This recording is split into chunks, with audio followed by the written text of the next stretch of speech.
और भगवान शिव की चौखट पर नीचे की ओर और ऊपर की ओर विराजमान रहने वाली भाग्य देवी।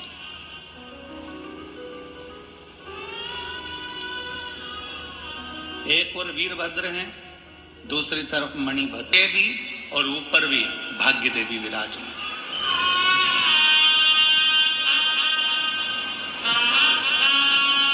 एक दृष्टांत सागर में एक बड़ा सुंदर चरित्र आता है। एक वेदव्य नारी थी जिसका नाम पारो था।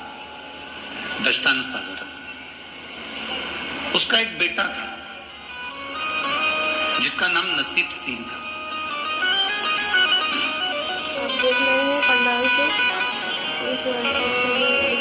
नाम भले नसीब सिंह था पर नसीब श्रेष्ठ नहीं था, उसका नसीब श्रेष्ठ नहीं था। पिता चले गए, परिवार वालों ने साथ छोड़ दिया, कुटुंब पिता परिवार सब साथ छोड़ दिए। वेदव्य नारी पारो अपने बेटे भाग्य। शिव महापुराण की कथा कहती है जिस समय पर खूब वैभव लाया, खूब संपदा लाया, खूब धन लाया, सब कुछ एकत्रित कर लिया, पर जो धन दूसरों को दिया हुआ था वो धन वापिस नहीं है, वो संपदा वापिस नहीं है।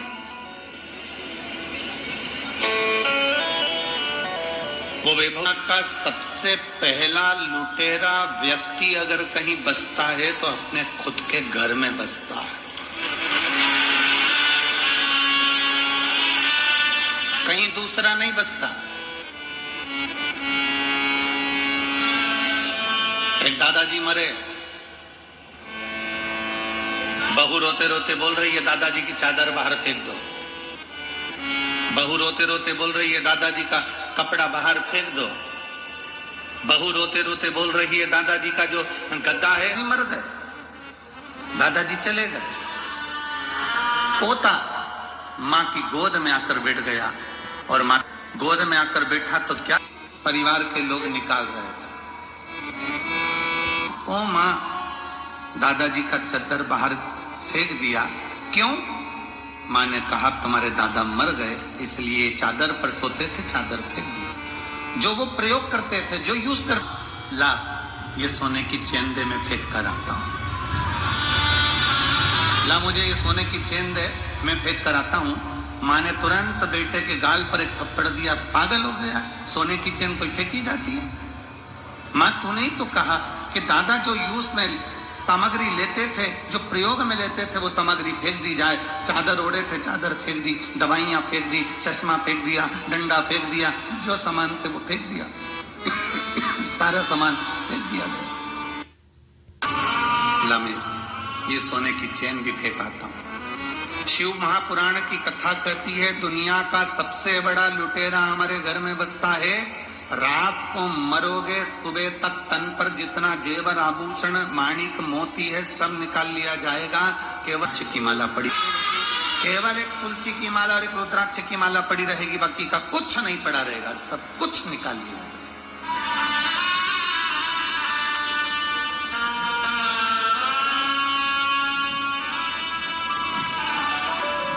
परिवार वालों ने दुकान ले ली, परिवार वालों ने घर ले लिया, परिवार वालों ने व्यापार ले लिया, परिवार वालों ने व्यवसाय ले लिया, सब कुछ समाप्त कर दिया। पारो आखिरी में अपने बेटे के साथ में रहती है। भले बेटे का नाम नसीब से रख दिया हो कि ये किस्मत वाला होगा, किस्मत वाला होगा, पर वही किस्मत नहीं है महाराज, कोई किस्मत।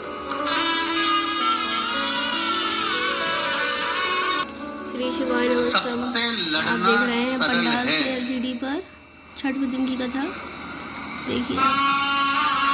अग्नि पुराण में एक बात मिलती है, सबसे लड़ना सरल है।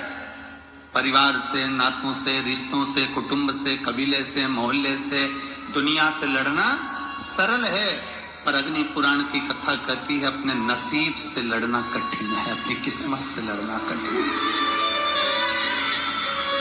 भाग्य में जो लिखती हूँ, लोक में अगर आपका जन्म हुआ है आपको और हमको अपने अपने कर्म का भोग भोगना ही पड़ेगा।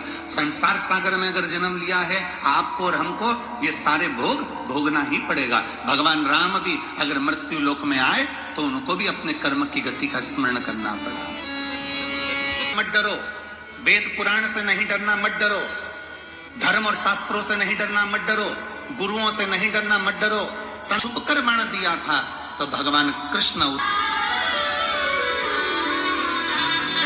अपनी कर्म गति का भोग सबको भोगना है। स्वयं रामकृष्ण परमहंस जी, स्वयं रामकृष्ण परमहंस जी अपने कक्ष में बैठे हैं और स्वामी आप पर माँ जगदम्बा, दुर्गा, भवानी, माँ शारदा इतनी प्रसन्न है गुरुदेव, एक बार माँ शारदा से कहो ना कि तुम्हारा शरीर का रोग समाप्त कर दे। गुरुदेव, माँ जगत जननी शारदा भवानी तो आपसे बात करने आती है। स्वामी विवेकानंद जब बार बार रामकृष्ण परमहंस जी अपने कक्ष में चले गए, दरवाजा बंद कर लिया। नरेंद्र को लगा, स्वामी विवेकानंद जी को लगा कि अब मेरे गुरुजी इसको समाप्त कर दो। माँ आई, जगत जननी दुर्गा भवानी माँ शारदा आ गई और शारदा भवानी जैसे सामने आई, ये नरेंद्र रोज कहते हैं कि मैं तुमसे पूछूं, इसलिए ये माँ शारदा कह रही है, बोल बोल रामकृष्ण क्या चाहिए।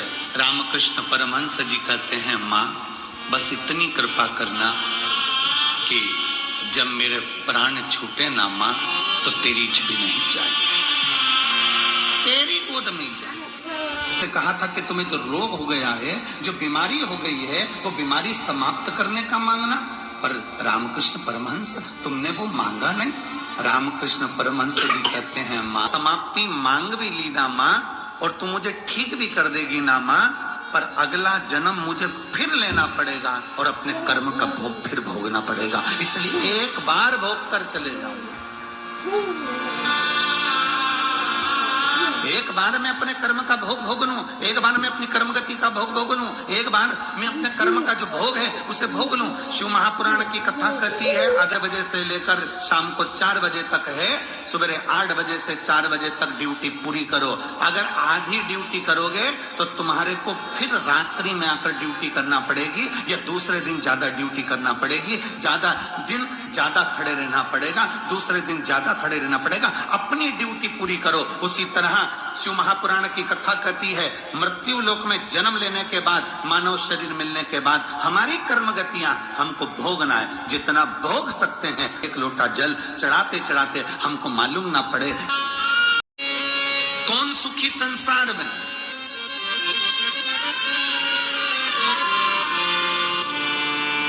धन का बिस्तर मिल जाए पर नींद को तरसे, धन का बिस्तर मिल जाए पर नींद को तरसे,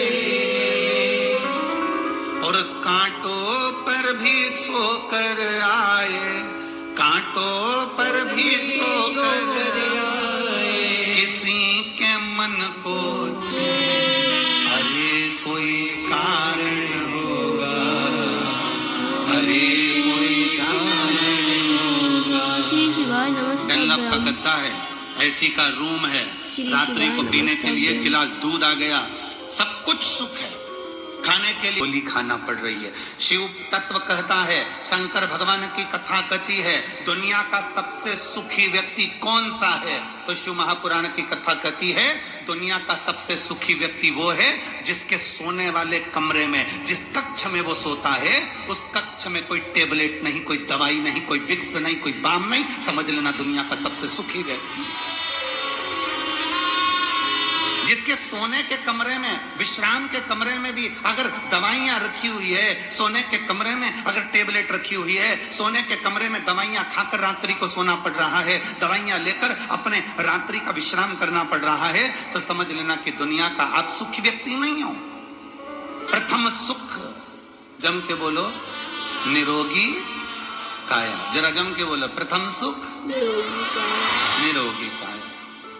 सो रहे हो, बाजू में दवाई रखी है, सो रहे हो, बाजू में बिल्कुल गोलियां रखी हुई है, टेबलेट रखी हुई है, खाए बगैर नींद नहीं आती, पाँव दुख रहा है उसकी टेबलेट खा ली, सिर दुख रहा है उसकी टेबलेट खा ली, पेट दुख रहा है उसकी टेबलेट खा ली, जरा सी घबराहट हुई उसकी टेबलेट खा ली, बीपी ऊंचा नीचा हो रहा है उसकी टेबलेट खा ली, शुगर ऊंची नीची हुई उसकी टेबलेट खा ली। दुनिया का सबसे सुखी व्यक्ति वो है जिसके सोने वाले कमरे में कोई टेबलेट नहीं, कोई दवाई नहीं, कोई औषधि नहीं। वो दुनिया का सबसे सुखी व्यक्ति है।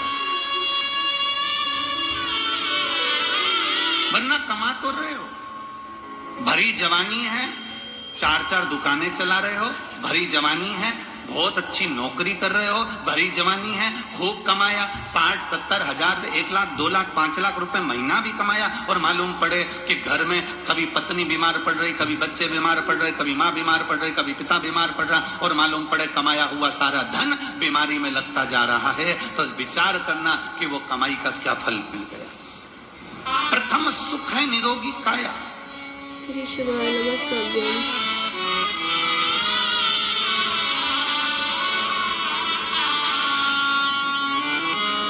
भगवान निवेदन है, जो कल निवेदन करा था आज फिर कर रहे हैं, शरीर की कैपेसिटी से ज्यादा कमाओ, मना नहीं है। कहती है कि वो धन जो तुमने कमाया है वो अपने ऊपर, खुद के ऊपर खर्च भी करो, जोड़ जोड़ कर रख कर चौकीदार मत बनो।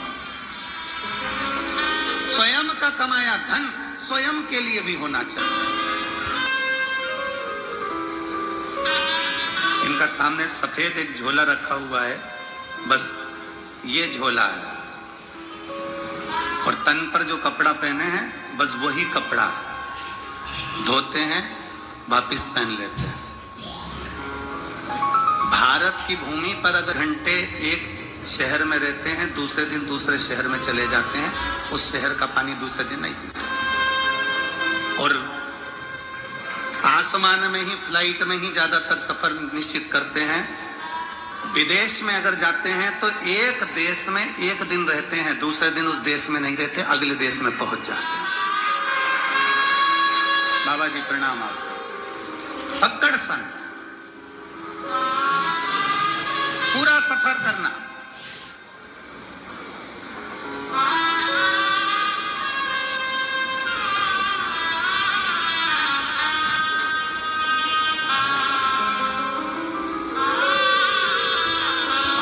अपनी अलमस्ती में जीवन जियो। श्री शिवाय नमस्तभ्यम। श्री शिवाय नमस्तभ्यम। अपने स्वयं के ऊपर हम खर्च नहीं कर रहे। बेटा तुम्हारा एप्पल का फोन, अच्छा लैपटॉप चला रहा है, और आप वही कीपैड लेकर 24 घंटे अपनी भक्ति में, अरे भाई मेरे को दुकान से फुर्सत नहीं, अरे भाई मेरे को इससे फुर्सत नहीं, अरे भाई मेरे को उससे फुर्सत नहीं। अलमस्त जिंदगी जियो। जितना कमाया अपने ऊपर कितना खर्च करा तुमने, मत तो किसी को नहीं देना, पर अपने ऊपर तो खर्च करो। सुख की 2 रोटी हम नहीं पा रहे। एक सेठ जी की दुकान पर गाड़ी में गया है, मेरा सामान गाड़ी में ले गया है, मेरे पास पैसा नहीं है, मैं अभी लेकर नहीं आई हूँ, मेरे पल्लू में नहीं, मेरे जेब में नहीं, बाबा मेरा पर्स छूट गया है। और बाबा तू मेरा बाप है, बाबा तू विश्वनाथ है, तू जानता है कि तेरे सत्य के साथ में क्या है क्या नहीं है, मैं कब तक छुपाऊंगा और कब तक दिखाऊंगा, ये सब कुछ तेरा है बाबा। इसलिए हो सकता है कि मेरे जेब में आज नहीं है। शिव महापुराण की कथा का स्मरण करिए। ये व्यास पीठ पर हम बैठते हैं, हम बाबा का जब आराधना करते हैं, बाबा की एक चीज नहीं करते हैं, बाबा किसी स्त्री की गोद खाली मत रखना, किसी पुरुष की जेब खाली मत रखना। स्त्री की गोद खाली रहती है तो उसको सुनना पड़ता है, और पुरुष की जेब खाली रहती है तो उसको सुनना पड़ता है। इसलिए बाबा के दरवाजे पर छल में नहीं, बाबा के दरवाजे पर दिखाने से, बाबा विश्वनाथ के दरवाजे पर जाना सब नहीं डाल रही है। उसने इतना प्रदान किया, मेरे पास नहीं है। पानी की बोतल फेंक दे। कौन सी बोतल फेंक दे? पानी वाली।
यजमान जो कथा में बैठे हुए हैं और इनमें से 50% से ज्यादा यजमान हर शिव पुराण के यजमान, मतलब प्रत्येक 12 ज्योतिर्लिंग में जो शिव पुराण हुई है, ये तीसरी पहली सब जल चढ़ा, सब चले जाते।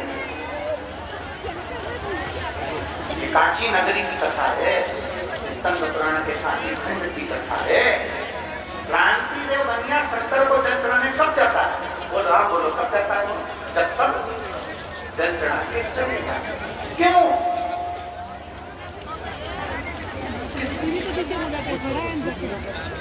आप अगर पूछेंगे बाबा जी के मंदिर में, बाबा विश्वनाथ जी के मंदिर में किसी से पूछेंगे, भैया मंदिर में थोड़ी भीड़ कम रहती है, कब रहती है? तो कोई कहेगा कि एक काम करना, तुम सुबह टाइम आ जाना, कोई कहेगा कि दोपहर टाइम आ जाना, कोई कहेगा पूरा खाली हो जाता है। तब तुम शंकर को जल चढ़ाने के लिए, शिवलिंग पर जल चढ़ाने के लिए जाते हो। क्यों? क्रांति देव बनिया बैठा है, ये बात तुम पता होगी।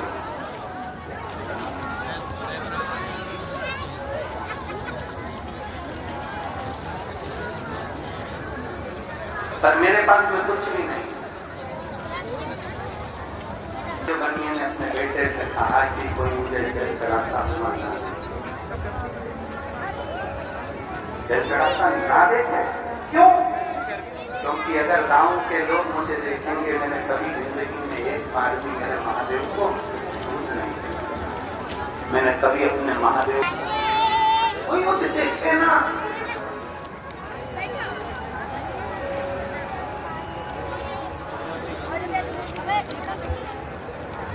आवाज नहीं आ रही है।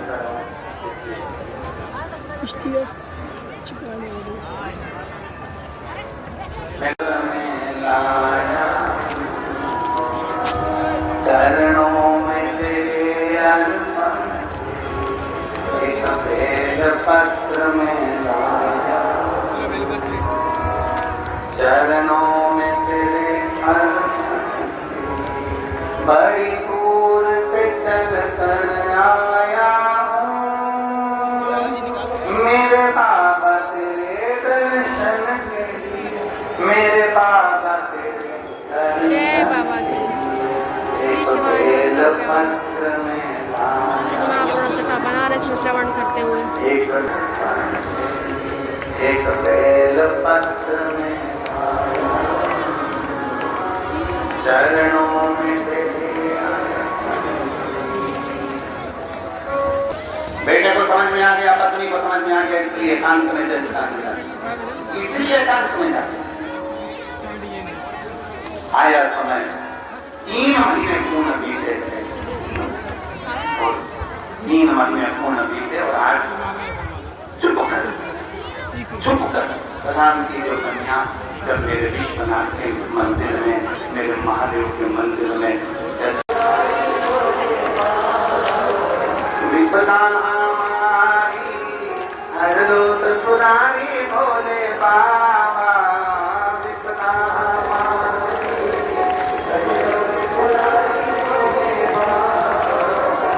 मत वाले रख वाले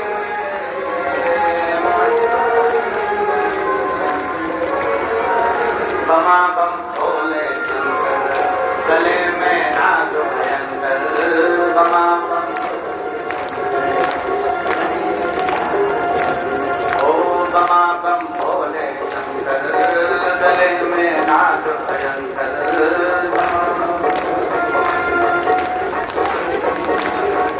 शंभो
नहीं जाना खींचा नहीं बेटा मम्मा के पास जाते खड़े हो जाएगा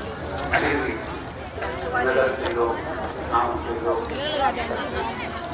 आते रहिए। जो महापुराण की कथा वर्णन कर रही है, भगवान शंकर का पवित्र चरित्र कर रहा है कि भगवान के मंदिर में कोई भक्त पूरी थाली लगाकर पूजन करने आया, भगवान के मंदिर में कोई भक्त ढेर सारी सामग्री लेकर पूजन करने आया। तुम अपने भीतर लज्जित का उसका मतलब कि मेरे पास चढ़ाने को ये नहीं है, आप तो अपने पास जो ये लोटा जल है वो भी ये समझ कर चढ़ाओ कि मेरा बाबा उसको स्वीकार कर रहा है और मेरा बाबा उसको स्वीकार करेगा।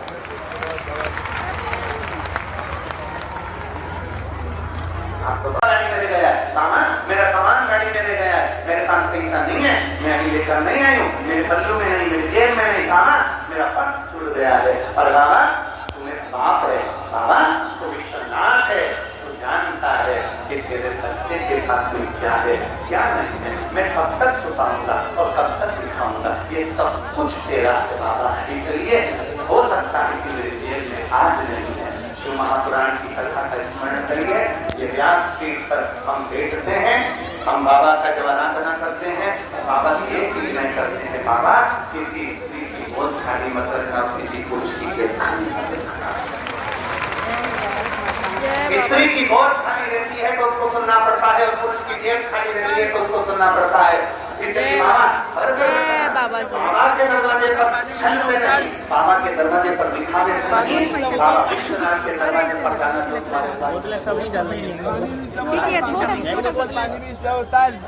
उसने इतना प्रदान किया, मेरे पास नहीं है। पानी की बोतल फेंक दो। कौन सी बोतल फेंक देना? पानी वाली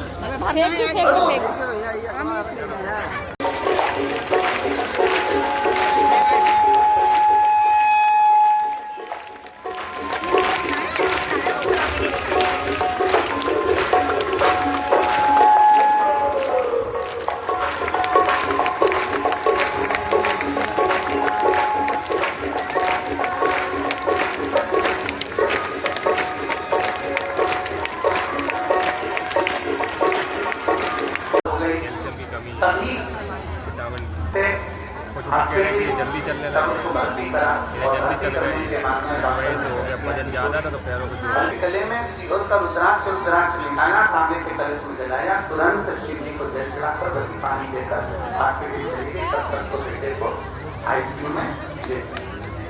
जब मेरे बेटे को 2:30 बज रहे थे और डॉक्टर ने कह दिया कि हलचल शरीर में नहीं है, तब हम लोग सब हताश हो गए, रोने लगे, नेत्रों में जल भर गया।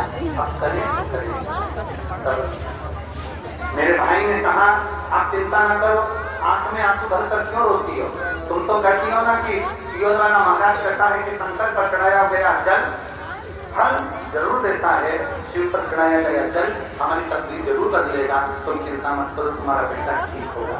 तभी उसी समय पर फिर हमने शिव जी के चढ़ी हुई बेलपत्र लाकर अपने बेटे के पल लगा देते और उसके डॉक्टर ने कहा था कि ये कभी बोल नहीं पाएगा, इसका शरीर कभी काम नहीं था, पर बाबा ने ऐसी कृपा कर दी गुरुदेव कि आज मेरा बेटा चलता भी है, थोड़ा सा चलना फिरना भी चालू कर दिया और उसकी आवाज भी निकलना प्रारंभ हो गई। मैं बाबा को यहाँ प्रणाम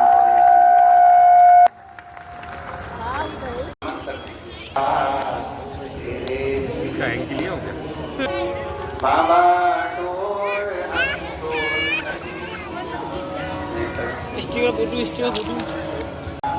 हवा बिच उड़ती जान, बाबा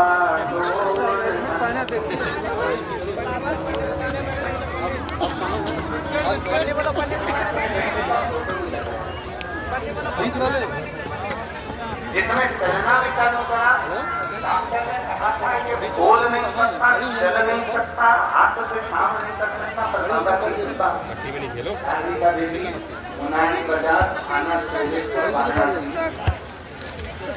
शिव तत्व